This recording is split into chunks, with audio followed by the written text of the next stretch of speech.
Well done is half done. Prepare your project. Set yourself up for success and then do the thing. Failing to prepare, you are preparing to fail. Benjamin Franklin. Okay, he's not Aristotle. I guess that was a bonus for y'all. But yeah, plan out your project, clean your space, organize your sewing bits, to the best of your ability.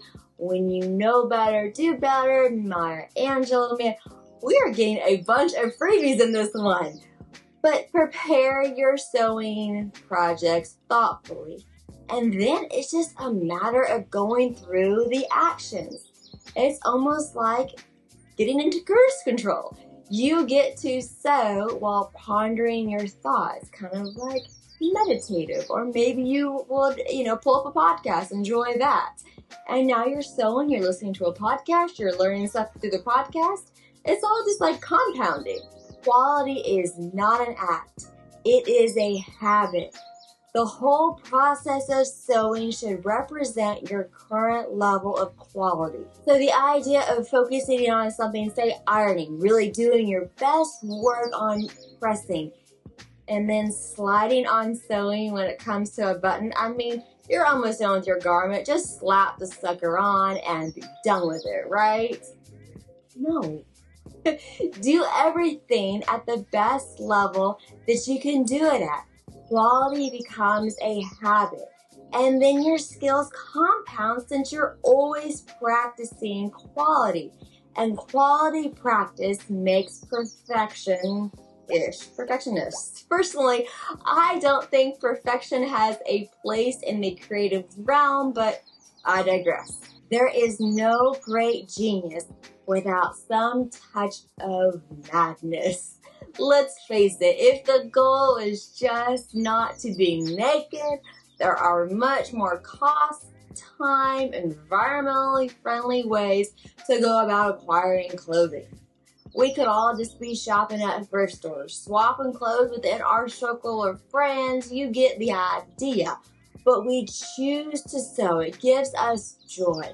Not only do we choose to sew, but some of us choose projects that frankly may seem mad to many. I mean, you want to run fabric through a device that sets you back several $100s. Each needle is going to cost around $3, and now you're going to spend hours stitching all of those pleats together?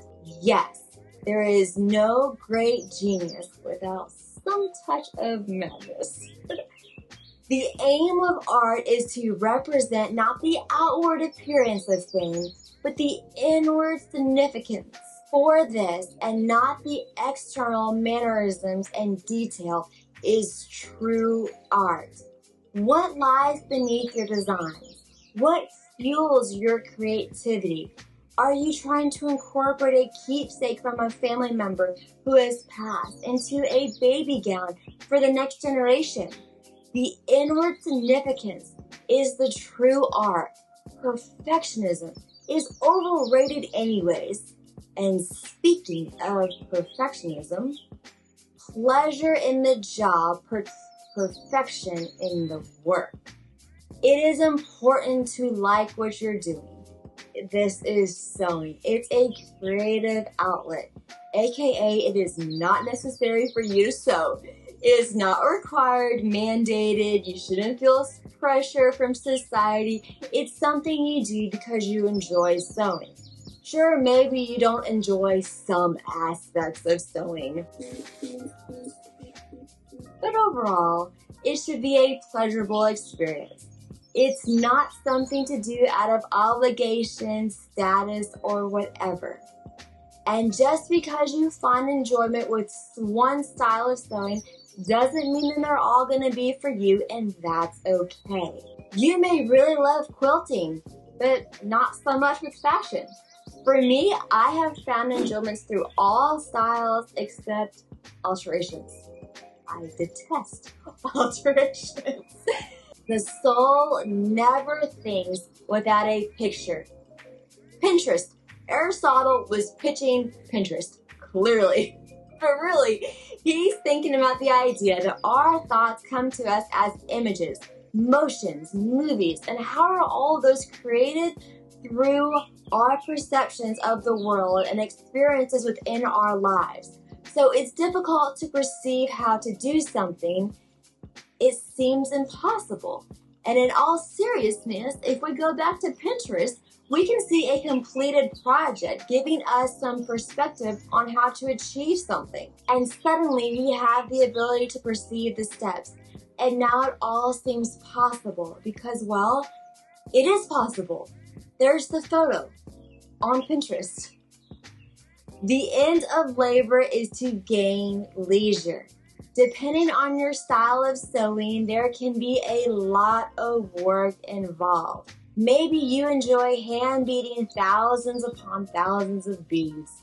And sure, overall you enjoy the process, but even so, there's gonna be times where it gets mundane, boring, tedious.